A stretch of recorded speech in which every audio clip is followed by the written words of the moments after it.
আজকে সমাজ মাধ্যমে সমস্ত মানুষ লিখছেন এই জয় অভয়ার বিচার যারা চেয়েছেন তাদের প্রত্যেকের জয়, শুধুমাত্র অভয়ার মা জিতেছেন নির্বাচনে তা নয়, এই জয় কোথাও বিচার চাওয়ার জয়। দেবজিৎ এই মুহূর্তে এই অনুষ্ঠানে যোগ দিয়েছে। দেবজিৎ, অভয়া সহ এই পশ্চিমবঙ্গে যারা গত 1.5 দশক ধরে এই দিদিদের মতন চোখের সামনে অত্যাচারিত হয়েছেন তাদের প্রিয়জনেরা, যারা শুধুমাত্র বিজেপি করার জন্য মারা গেছেন, অন্য পার্টি করার জন্য, বিরোধী পার্টি করার জন্য তাদের খুন করা হয়েছে প্রায় 250 লোককে। সুমনদার নুট প্যারেড, যেটা কিনা ওই ঘানা বা এই ধরনের কোনো সোমালিয়া, উগান্ডা, মণিপুরে হয়েছে, হ্যাঁ এইসব আমি আবারও বলছি সেটা তো কোনো ভালো জিনিস নয়। ওখানে হয়েছে বলে জাস্টিফাই করার মতো না, আলোচনা করা উচিত না। 3 নম্বর হচ্ছে যে শুধুমাত্র বিরোধী দল করার জন্য কোনো রাজনৈতিক গণতান্ত্রিক পদ্ধতিতে রাজনৈতিক দল আর অন্য কোনো পদ্ধতির জাতিগত দাঙ্গা, দুটোর মধ্যে ফারাক আছে। এখানে তুমি যাদের কথা বললে আজকে ঘটনাচক্রের প্রধানমন্ত্রী এই গোটা জয় সেই পরিবারগুলোর যারা আছেন তাদের বলছি, একদম এই জয় হচ্ছে তাদের যারা এইভাবে মারা গেছেন।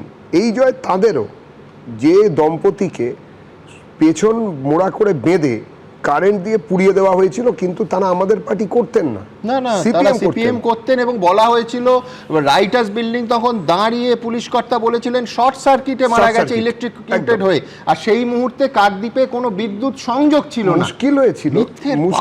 মুশকিলটা যেটা মারা হয়েছিল, প্রত্যেকবার মানুষ মমতা বন্দ্যোপাধ্যায়ের এই যে টায়ারানি এর বিরোধিতা করতে চেয়েছিলেন, এই দ্বৈত শাসনের বিরোধিতা করতে যখনই গেছে তাদের রাজনৈতিক দলগুলো বিশ্বাসযোগ্যতা হারিয়েছে। আমাদের নামে সেটিং থিওরি নিয়ে অনেক কথা হয়েছে সুমনদা, আমাদের দল বদলা নিয়ে অনেক কথা হয়েছে, কিন্তু কখনো বিজেপি একদম জমির ওপরে থেকে আমাদের তারপরে 11,000 গ্রামে, এখন তো দল বদলের প্রয়োজন নেই। এই আমি কথা বলছি দেবজিৎ, 208 হয়ে গেছে বিজেপি, তৃণমূল কংগ্রেস 80-ও নিচে নেমে এসছে। এই ফিগার একটু আধটু তফাৎ এখনো হবে, ফাইনাল ফিগার আসা অবধি 79 হয়ে গেছে। বিশ্বাসযোগ্য বিকল্প হিসেবে একমাত্র মানুষ আমাদেরকেই পেয়েছে।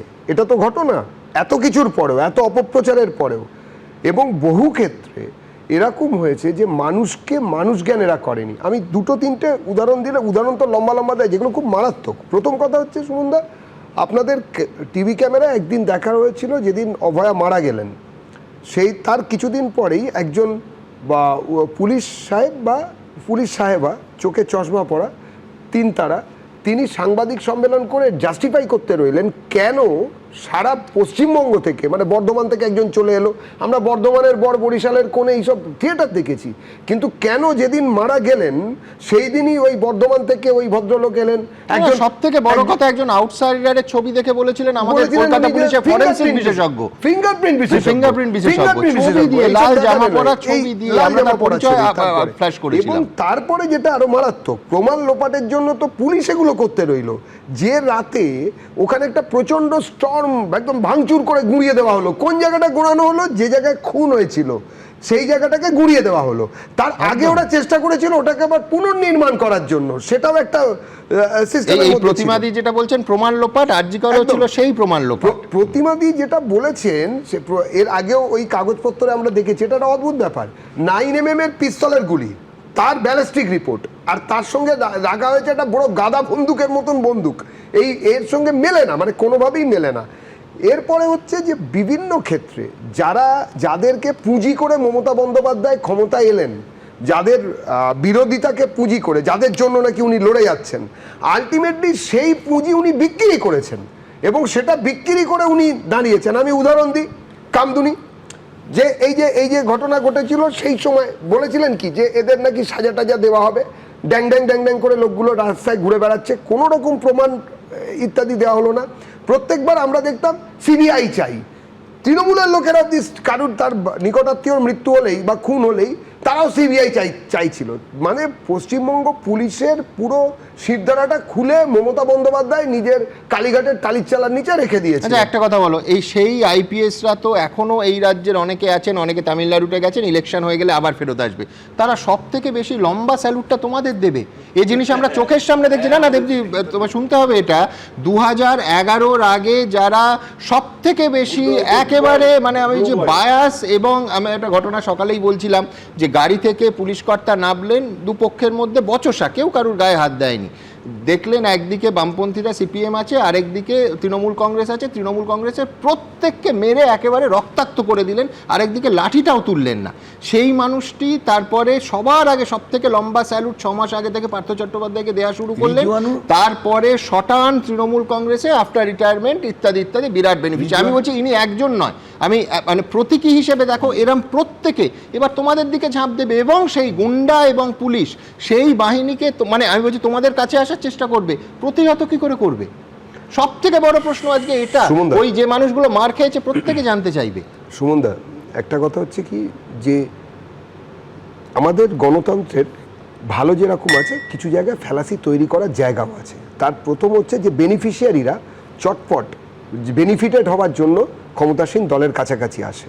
এবারে কতটা কাছাকাছি আসবে, দলের মধ্যে কতটা তারা পেনিট্রেট করবে, কতটা ইনফিলট্রেট করার পরে সেই তাদেরকে মান্যতা দেওয়া হবে, এবং আদতে দলটাই অসামাজিক ব্যক্তিদের দলে রূপান্তরিত হবে কিনা, সেগুলো বিচার করতে হবে। যখন when mind controls the muscles, তখন কিন্তু কোনো অসুবিধা হয় না খুব একটা। ঠিক, কিন্তু আমি বলছি একটা ছোট্ট অভিজ্ঞতা বলি, সেটা হচ্ছে বারাসাতে বাম আমলে একটি ওপেন, তখন এই যেরকম যুক্তিতক্ক বা এই শোটা অনেক সময় ওপেন এয়ার হতো, সেইখানে গোলমাল হলো, পুলিশকে লাঠি চালাতে হলো, স্টেজে দুষ্কৃতীরা উঠে পড়লো বাম আমলে। তার 6 মাসের মধ্যে ক্ষমতা বদল হলো।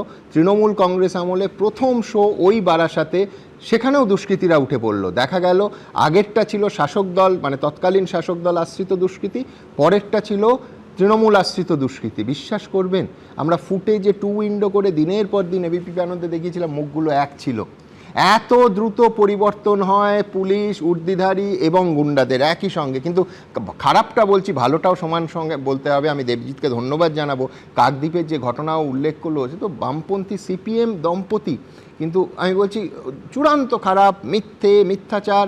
তার মধ্যে ভালো যেটা, এই প্রতিবাদী যে চেয়ারটায় বসে আছেন, এইখানে তাদের ওই দম্পতির যে ছেলে, মা বাবার বিচার চেয়ে সে দাঁতে দাঁত চেপে নিদারুণ দারিদ্র্যের সঙ্গে লড়াই করে সে আইনজীবী হয়েছে শুধুমাত্র মা বাবাকে বিচার এনে দেবে বলে।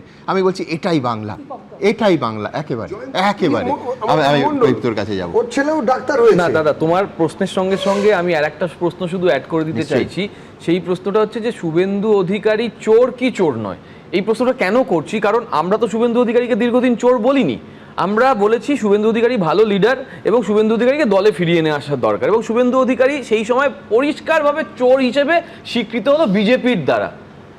তাহলে সেদিনকে যখন শুভেন্দু অধিকারীকে চোর বলা হচ্ছিল, মানে তৃণমূলকে চোর বলা হচ্ছিল, আজকে ওরা কি বলবে যে শুভেন্দু অধিকারী চোর কি চোর নয়? যদি শুভেন্দু অধিকারী চোর না হয়, তাহলে সেদিনকে তারা ভুল অভিযোগ করেছিল, সম্পূর্ণ ভুল অভিযোগ করেছিল। আর শুভেন্দু অধিকারী যদি চোর হয়, আমি পুরো অন্য রাজ্য সব কিছু বাদ দিয়ে দিলাম, শুধু পশ্চিমবঙ্গে শুভেন্দু অধিকারী যদি চোর না হয়, তাহলে আমার দল ভালো, ওকে বলতে হবে।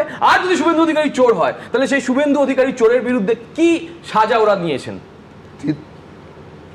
তৃণমূল কংগ্রেস দলটা এমনই একটা দল না সুমনদা, সঙ্গে থাকতে গেলে, আমি জানি না প্রদীপ্ত কোন ধরনের মাদুলি ব্যবহার করে, ওখানে থাকলে চোর হতেই হয়, আর ওখান থেকে বেরোলে চোর থেকে মানুষ অন্য রাস্তায়। আমি তা বলিনি, আমি কি বললাম তুমি বুঝতে পারলে? আমি আবারও বলছি, তোমার বিরুদ্ধে অভিযোগ আনতে পারছি না, তোমার বিরুদ্ধে অভিযোগটা আনতে পারছি না এই জন্য যে তুমি কোনো মাদুলি ব্যবহার করো। সেই জন্য হয়তো তৃণমূলের থেকেও তুমি কোন তেল মেখে ভাই জলে নাবো সেটা আমি জানি না, তোমার গায়ে জল লাগছে না, কিন্তু